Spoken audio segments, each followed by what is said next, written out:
Halo, Assalamualaikum warahmatullahi wabarakatuh. Sebelumnya mohon izin memperkenalkan diri. Saya Gina Mutia Pasya, mahasiswi Politeknik Pembangunan Pertanian Bogor, Prodi Teknologi Mekanisasi Pertanian tingkat 2. Di sini saya akan menjelaskan beberapa materi dari mata kuliah gambar teknik. Yang pertama yaitu pengertian gambar. Gambar merupakan suatu ungkapan bahasa di mana digunakan sebagai penghubung untuk menyampaikan maksud dan informasi yang jelas. Adapun gambar teknik, pengertiannya yaitu representasi desain gambar yang akan dibangun yang memiliki sifat objektif. Selanjutnya ada 4 prinsip gambar yang harus kita ketahui. Yang pertama yaitu ketepatan, di mana desainnya harus tepat dan akurat. Yang kedua yaitu kejelasan, di mana informasi yang disampaikan harus jelas dan tepat. Yang ketiga ada kerapihan dengan memperhatikan kualitas gambar. Yang keempat ada kecepatan, di mana dalam zaman modern ini sudah banyak beberapa perangkat lunak yang mempermudah proses gambar kita. Selanjutnya ada perlengkapan yang harus kita siapkan dalam melakukan gambar. Yang pertama ada kertas gambar, di mana kertas gambar ini contohnya seperti kertas kalkir yang memiliki bagian keras dan bagian licin. Biasanya bagian kerasnya tuh digunakan oleh pensil gambar dan bagian yang licinnya digunakan oleh tinta. Selanjutnya tipe kertas yang digunakan biasanya menggunakan tipe A. Yang kedua ada pensil gambar, di mana pensil gambar ini dibedakan berdasarkan ketebalannya sesuai dengan kebutuhan dan yang diperlukan dalam kebutuhan gambar. Yang ketiga ada penggaris. Penggaris ini ada 3 macam. Yang pertama ada penggaris T-square, yang kedua ada penggaris biasa, dan yang ketiga ada penggaris segitiga. Yang keempat ada jangka, di mana jangka ini digunakan untuk menggambarkan garis yang melingkar atau garis yang melengkung. Selanjutnya ada mal atau sablon, yaitu sebuah cetakan yang memudahkan kita dalam penulisan huruf atau angka. Dan yang terakhir yaitu meja gambar, tentunya untuk memudahkan kita dalam proses penggambaran. Materi selanjutnya yaitu dasar pembentukan garis. Ada cara untuk menggambarkan garis. Contohnya untuk garis horizontal yaitu digambar dengan cara dimuat dari titik kiri ditarik garis ke titik kanan. Untuk yang vertikal yaitu garis dibikin dari bawah ke atas, dan untuk diagonal ditarik garis dari sisi bagian bawah baik kanan ataupun kiri ke sisi yang bagian atas baik kanan ataupun kirinya. Dan untuk pembuatan garis lingkaran ada 2 tahap putaran yang harus dilakukan. Selanjutnya ada bentuk dan tebal garis sesuai standar. Yang pertama ada garis kontinu, di mana tebalnya 0,5 digunakan untuk garis tepi. Yang kedua ada garis gores, tebalnya 0,3 sampai 0,4 digunakan untuk garis nyata yang terhalang. Yang ketiga, ada garis tipis kontinu, digunakan sebagai garis bantu dan garis petunjuk, tebalnya 0,2 mm. Dan yang keempat, ada garis bergores tipis-tipis, digunakan sebagai garis sumbu dan garis lintasan. Selanjutnya ada aturan menurut ASME. Yang pertama harus jelas.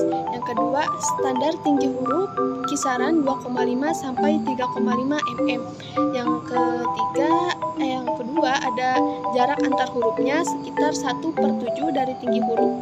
Ada jarak antar kata memuat 2/7 dari tinggi huruf, serta pemberian jarak dan ukuran harus proporsional.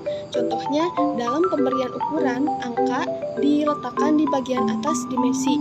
Yang kedua, angka bantu biasanya menggunakan tanda kurung. Dan yang ketiga, ukuran jarak lingkaran ditarik dari titik pusat, bukan dari samping lingkarannya. Materi selanjutnya yaitu konstruksi geometri. Nah, konstruksi geometri ini merupakan bentuk yang memiliki hubungan dengan sifat garis.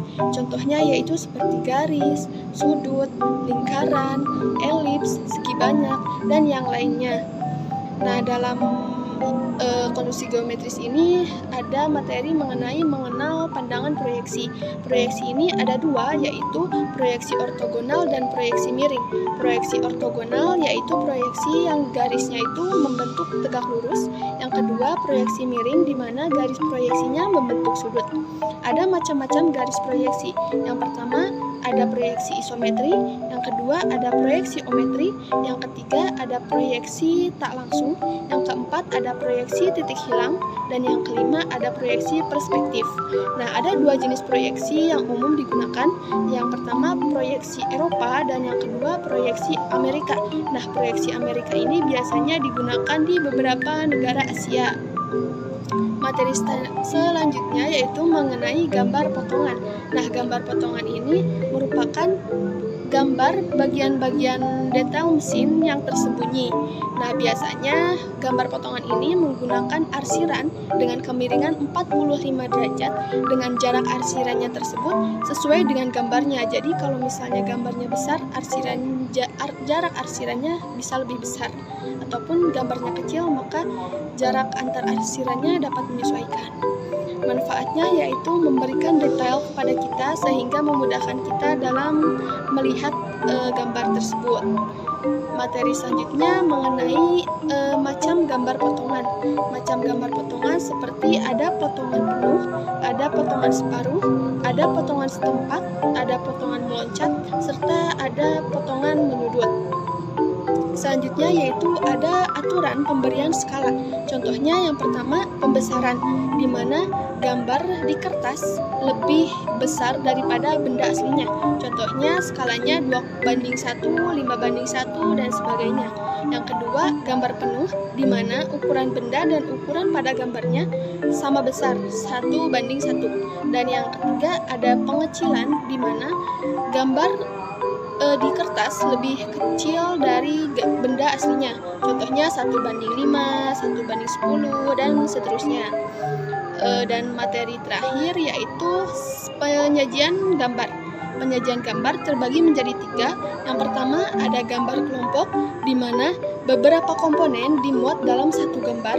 Yang kedua ada gambar satu-satu, di mana satu komponen digambar pada satu lembar kertas. Yang ketiga ada gambar berlembar, di mana satu komponen digambar dalam beberapa lembar gambar. Misalnya, satu komponen tersebut dapat dilihat dengan cara menumpuk tumpang tindihkan kertas yang transparan atau tembus pandang sehingga kita dapat melihat dengan jelas dan melihat apa maksud dari gambar tersebut. Nah, mungkin itu saja materi yang bisa saya sampaikan dalam video kali ini. Mohon maaf apabila masih terdapat banyak sekali kekurangan ataupun kesalahan. Billahi taufiq wal hidayah. Wassalamualaikum warahmatullahi wabarakatuh.